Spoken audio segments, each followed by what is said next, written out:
মৃত্যু কিভাবে ধীরে ধীরে এগিয়ে আসে তা যদি দেখতে চান তাহলে তাকাতে হবে মেহেরপুরের তুষার মণ্ডলের দিকে। মাত্র ২৫ বছর বয়সেই এই তরুণ মৃত্যুর আগের মুহূর্তগুলো বয়ে বেড়াচ্ছেন নিজের শরীরে। বিগত ১০ বছর ধরে এক কঠিন অজানা রোগে আক্রান্ত হয়ে ধীরে ধীরে নিঃশেষ হয়ে যাচ্ছেন তুষার মণ্ডল। একই রোগে এর আগে তার বাবা, চাচা, দাদা এমনকি বোনও মারা গেছে। মেহেরপুরের মুজিবনগর উপজেলার জয়পুর গ্রামের খ্রিস্টান পাড়ায় তুষার মণ্ডলের বাড়ি। একসময় পাখি ভ্যান চালিয়ে সংসার চালাতেন তিনি। এই রোগে আক্রান্ত হওয়ার পর তার শরীর কঠোর পরিশ্রমে সাড়া দেয় না। চলাফেরা তো দূরের কথা, এখন দাঁড়ালেই কাঁপতে কাঁপতে পড়ে যান মাটিতে। এক্সট্রিম মশার কয়েল প্ল্যান্ট ফাইবার দিয়ে তৈরি, তাই সহজে ভাঙে না, সুগন্ধিযুক্ত ও নিরবিচ্ছিন্নভাবে জ্বলে। ডেঙ্গু, চিকুনগুনিয়া বাহি সহ যে কোনো মশার বিরুদ্ধে দেয় এক্সট্রিম সুরক্ষা। দিন দিন আরো অবনতির দিকে যাচ্ছে তার অবস্থা। আমার শরীর কাঁপে, ঠিক মতন হাত পা দম লেগে যায়, গাড়ি চালাতে গেলে হাত পা কাঁপে। আমার আব্বা প্যারালাইসিস হয়ে ভুগিলা, আমার দাদাও একই অবস্থা, আমার ছোটকাও একই অবস্থা। বেশিক্ষণ মাথা টাথা ঘষে। ডাক্তার কি সমস্যা বলেছে?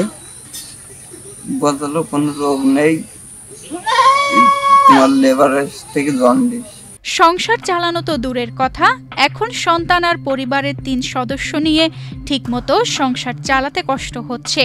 চিকিৎসার খরচ জোগাতে হিমশিম খাচ্ছে তার পরিবার। জন্ডিস হয়, ৩ বেলা খাটতে হয় না, খুঁটতে হয় না, উল্টো পড়ে যায়। আবার ধ্যান ঠেলেছি, ৩ ছেলে মেয়ে কন যাও, আবার সময় খাটতে হয় না, খুঁটতে হয় না, টাকার জন্য ডাক্তার যেতে পারে না। সমস্যা খুব, এসে পর্যন্ত দেখছি বাবা সমস্যা। জ্বর ভালো হয় না, একাল দিকে তাও জ্বর ভালোই হচ্ছে না। খুব চেষ্টা করি যে কোন নাকি ভালো করে। তুষার মণ্ডলকে অনেক জায়গায় চিকিৎসা করানো হয়েছে, কিন্তু সুস্থ হয়নি। তিনি দিনকে দিন আরো খারাপের দিকে যাচ্ছেন।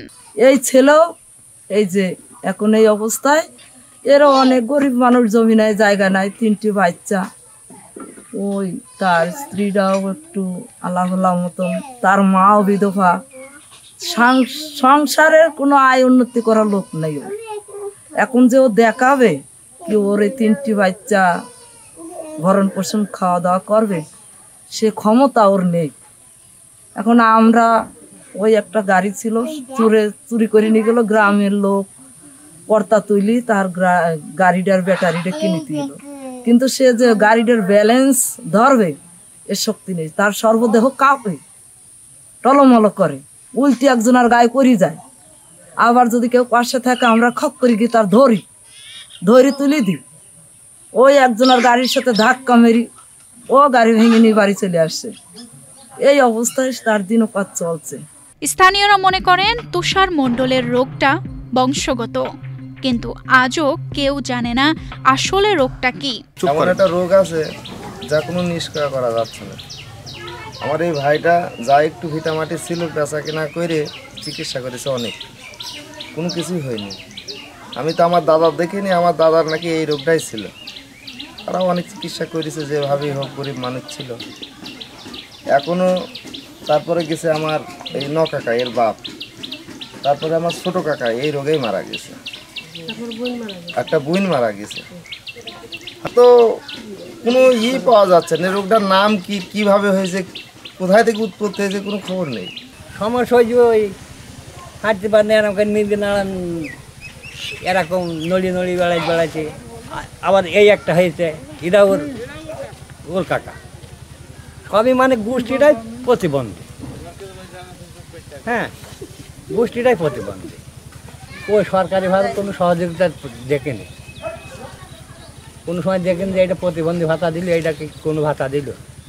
হয়তো সরকারিভাবেই কোনো উপলক্ষে যে 10 কেজি চাল আইলো কি 5 কেজি চাল আইলো, এই একটা কার্ড দিলে।